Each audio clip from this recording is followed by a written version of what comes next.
कामेश्वरी यक्षिणी नम लहजे के साथ कहती है। मेरे लेखक बाबू। अनुराग भावुक होते हुए बोल पड़ता है।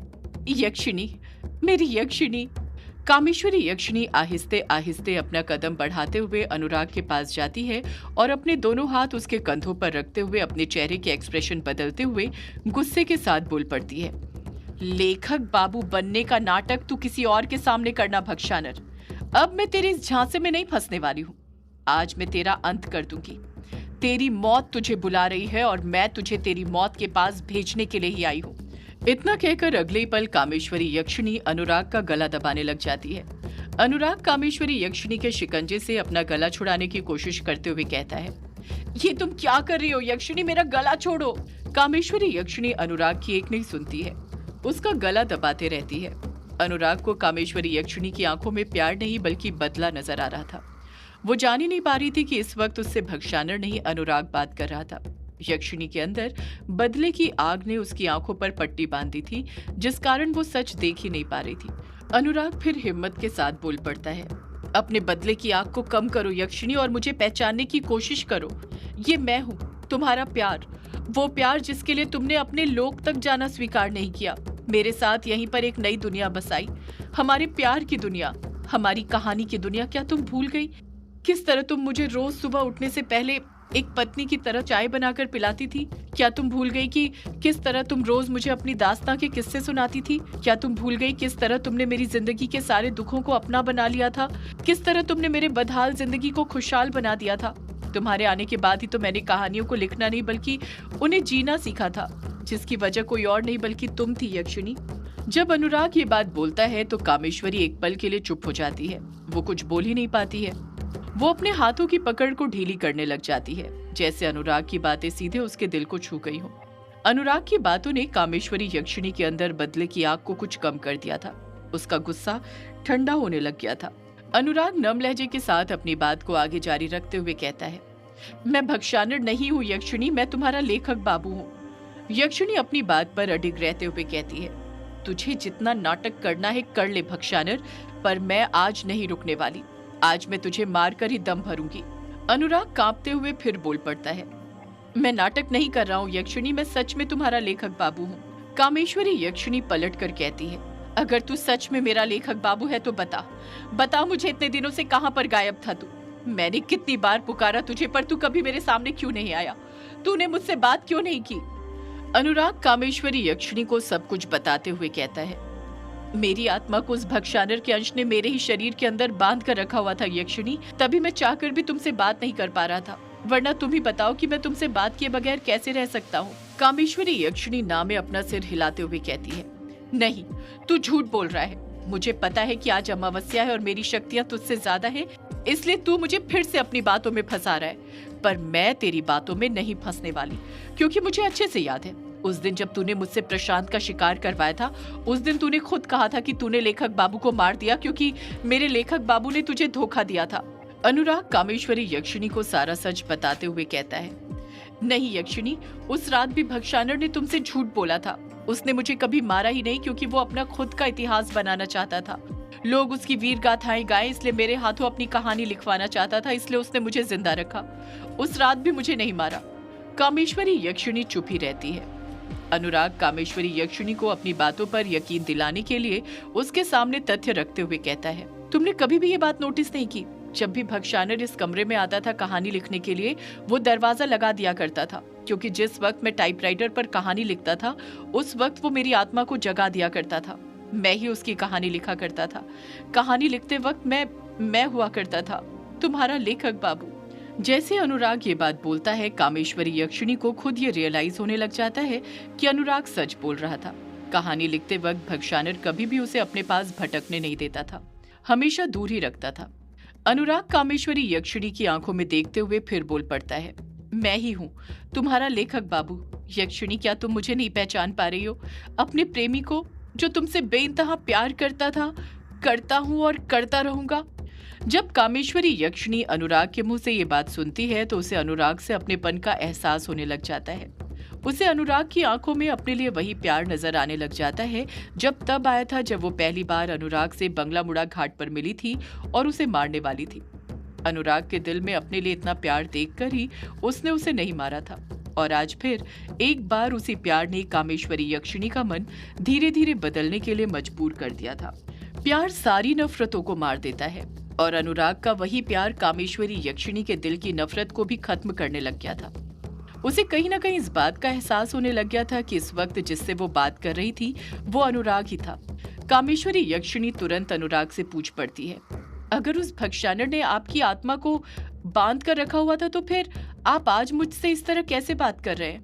अनुराग कामेश्वरी यक्षिणी के सवाल का जवाब देते हुए कहता है, क्योंकि आज मैंने उसकी कहानी का पहला भाग पूरा कर दिया है यक्षिणी, जो वो इतने महीने से मुझसे लिखवा रहा था। इसी वजह से वो मुझसे इतना खुश है कि उसने तोहफे के तौर पर मेरी आत्मा को कुछ देर के लिए आजाद कर दिया है, ताकि मैं तुमसे बात कर पाऊं और फिर उसकी कहानी पूरे जोश के साथ लिख सकूं।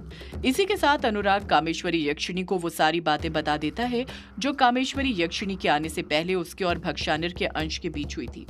सारी बात सुनने के बाद कामेश्वरी यक्षिणी की आंखें नम होने लग जाती हैं। उसका पूरा गुस्सा गायब हो जाता है और वो अपने रूप में आ जाती है।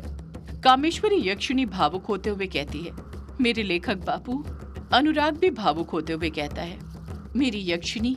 इसी के साथ अनुराग और कामेश्वरी यक्षिणी एक दूसरे की बाहों में मदहोश हो जाते हैं। जैसे ही कामेश्वरी यक्षिणी अनुराग को गले लगाती है, उसकी आंखों से अश्कों की धारा बहने लग जाती है। सिर्फ कामेश्वरी यक्षिणी के ही नहीं, बल्कि अनुराग की आंखों से भी अश्कों की धारा बहने लग गई थी। दोनों ही एक दूसरे के आलिंगन में डूब गए थे। अनुराग रोते हुए कहता है, सारी गलती मेरी है यक्षिणी, मुझे पंचम गांव जाना ही नहीं चाहिए था। ना मैं वहां पर जाता, ना ही ये सब होता। मुझे माफ कर दो। कामेश्वरी यक्षिणी अनुराग से कहती है, नहीं लेखक बाबू, सारी गलती मेरी है। अगर मैंने आपको भक्षानर के बारे में पहले ही बता दिया होता तो आप वहां पर जाते ही नहीं। ना आप उस हीरे को हाथ लगाते, ना आपके शरीर के अंदर वो भक्षानर का अंश घुसता। सारी गलती मेरी है। अनुराग कहता है, नहीं यक्षिणी, इसमें तुम्हारा कोई दोष नहीं है। तुम तो पहले ही मुझे बचाने की कोशिश कर रही थी, पर मैं ही था जो खाई में कूद गया, एक ऐसी खाई में जहां से बाहर निकलना अब नामुमकिन है। कामेश्वरी यक्षिणी फिर से कुछ कहने ही वाली थी कि उसी वक्त अनुराग अपनी उंगली कामेश्वरी यक्षिणी के होठों पर रख देता है, जिस कारण वो कुछ बोल ही नहीं पाती है। अनुराग फिर बोल पड़ता है, गलती न तुम्हारी है न मेरी है यक्षिणी, शायद हमारी किस्मत में यही लिखा हुआ था। किस्मत का लिखा कोई नहीं बदल सकता, हम भी नहीं। कामेश्वरी यक्षिणी चुप ही रहती है। कुछ देर तक कामेश्वरी यक्षिणी और अनुराग चुप ही रहते हैं, जैसे वो उस खामोशी में अपने प्रेम को महसूस कर रहे हो।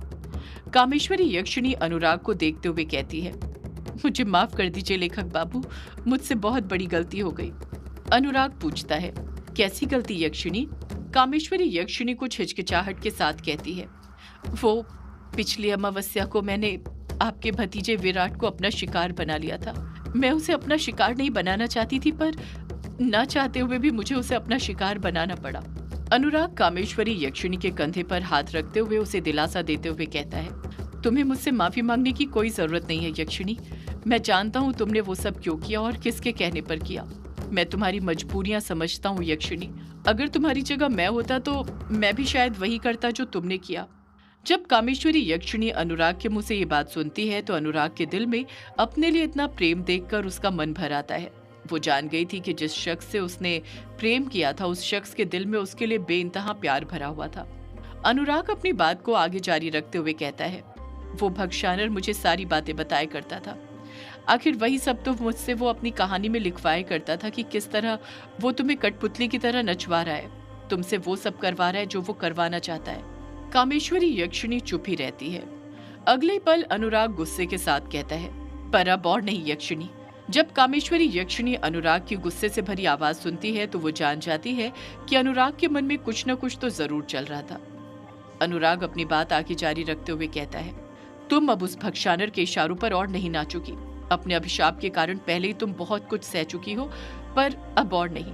अनुराग एक लंबी आह भरते हुए कामेश्वरी यक्षिणी की आंखों में देखते हुए कहता है, तुम मुझे मार दो यक्षिणी। कामेश्वरी यक्षिणी घबराते हुए कहती है, ये आप क्या बोल रहे हैं लेखक बाबू? अनुराग यक्षिणी को समझाने की कोशिश करते हुए कहता है, उस भक्षानर के अंत का यही रास्ता बचा है यक्षिणी, तुम्हें मुझे मारना ही होगा। कामेश्वरी यक्षिणी ना में अपना सिर हिलाते हुए कहती है, नहीं लेखक बाबू, मैं आपको नहीं मार सकती। अनुराग यक्षिणी पर दबाव बनाते हुए कहता है, तुम्हें मुझे मारना ही होगा यक्षिणी, तभी उस भक्षानर का अंत हो पाएगा। कामेश्वरी यक्षिणी पूछती है, आप ये कैसे कह सकते हैं लेखक बाबू कि आपके मरने से उस भक्षानर का अंत हो जाएगा? अनुराग आक्रोश के साथ कहता है, मुझे ये तो नहीं पता कि मेरे मरने से उस भक्षानर का अंत हो पाएगा या नहीं, पर इतना तो पता है कि वो भक्षानर मेरे शरीर में पनाह लिए हुए है, मेरे शरीर के अंदर ही बसा हुआ है। इसलिए मुझे लगता है कि अगर मेरा शरीर नहीं रहेगा तो उसके पास भी कोई शरीर नहीं रहेगा और उसका अंत हो जाएगा यक्षिणी। कामेश्वरी यक्षिणी मायूसी के साथ कहती है, पर अगर ऐसा नहीं हुआ लेखक बाबू, तो मैं आपको हमेशा हमेशा के लिए खो दूंगी ना। अनुराग नम लहजे के साथ कहता है, तुमने तो मुझे उसी दिन खो दिया था यक्षिणी, जब उस भक्षानर के अंश ने मेरे शरीर में प्रवेश किया था। अब तो बस तुम्हें मुझे मुक्ति दिलानी है, मुझे मारकर। कामेश्वरी यक्षिणी नाम में अपना सिर हिलाते हुए कहती है, नहीं लेखक बाबू, मैं आपको नहीं मार सकती, आप मेरे लिए जिंदा है। अनुराग यक्षिणी पर दबाव बनाते हुए कहता है, इससे पहले भी तो तुम मुझे मारने के लिए आई थी ना यक्षिणी, जब तक मैंने तुम्हें नहीं बताया था कि मैं तुम्हारा लेखक बाबू हूँ। यक्षिणी तुरंत पलट कर कहती है, क्योंकि मुझे पहले नहीं पता था कि आप अब तक जिंदा है लेखक बाबू। अनुराग यक्षिणी को उसी की बातों में फंसाते हुए कहता है, तो यही समझकर मार दो यक्षिणी कि मैं एक भक्षानर हूँ। तुम्हारा लेखक बाबू बहुत पहले ही मर चुका है। अनुराग ने इतना कहा ही था कि तभी उसकी आंखों का रंग बदलने लग जाता है, वो पीले रंग में चमकने लग जाती है। अनुराग भक्षानर की आवाज में गुस्से के साथ बोल पड़ता है, मेरी बिल्ली मुझी से म्याऊं, मैंने तुझे तोहफा दिया था और उस तोहफे से तू मेरा ही अंत करवाना चाहता है। मुझे तुझे इस यक्षिणी से बात करने ही नहीं देना चाहिए था, तेरी आत्मा को बांध कर रखना चाहिए था। अनुराग अपनी आवाज में हड़बड़ाहट के साथ बोल पड़ता है, जल्दी करो यक्षिणी, मार दो मुझे, वरना ये भक्षानर मेरी आत्मा को फिर से बांध देगा। कामेश्वरी यक्षिणी रोते हुए कहती है, नहीं लेखक बाबू, मैं आपको नहीं मार सकती, मैं आपसे दूर नहीं हो सकती। अनुराग अपनी आवाज में कहता है, हम कभी दूर नहीं होंगे यक्षिणी, मैं तो मरकर भी तुम्हारे पास ही रहूंगा। हमारा मिलन इस दुनिया में नहीं हुआ तो क्या हुआ, दूसरी दुनिया में जरूर होगा, उस दुनिया में मैं तुम्हारे आने का इंतजार करूंगा। भक्षानर बोल पड़ता है, अपना मुंह बंद रख लेखक। अनुराग फिर बोल पड़ता है, मार दो मुझे यक्षिणी, जल्दी करो। कामेश्वरी यक्षिणी नाम में अपना सिर हिलाते हुए कहती है, नहीं, मैं नहीं मार सकती। भक्षानर हंसते हुए कहता है,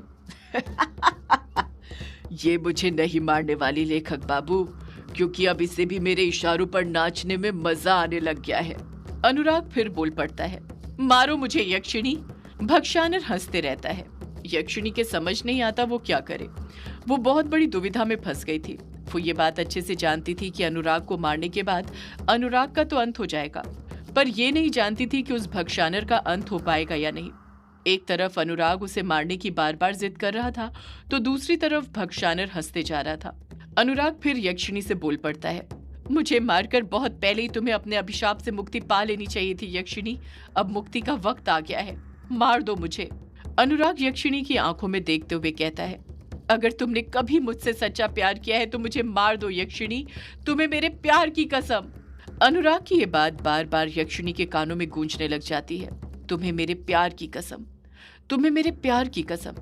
ये बात सुनते ही यक्षिणी को पता नहीं क्या हो जाता है, उसके हाथ अपने आप ऊपर उठते हैं और वो अपने नुकीले पैने नाखून सीधे अनुराग के सीने के अंदर घुसेड़ देती है। अनुराग की दर्द भरी आवाज सुनाई देती है, आ! भक्षानर भी डरी आवाज के साथ चीख पड़ता है, आ! आ! सदियों से है पुरानी ये है यक्षिणी की कहानी। यक्षिणी एक आग है, यक्षिणी तेरा ख्वाब है।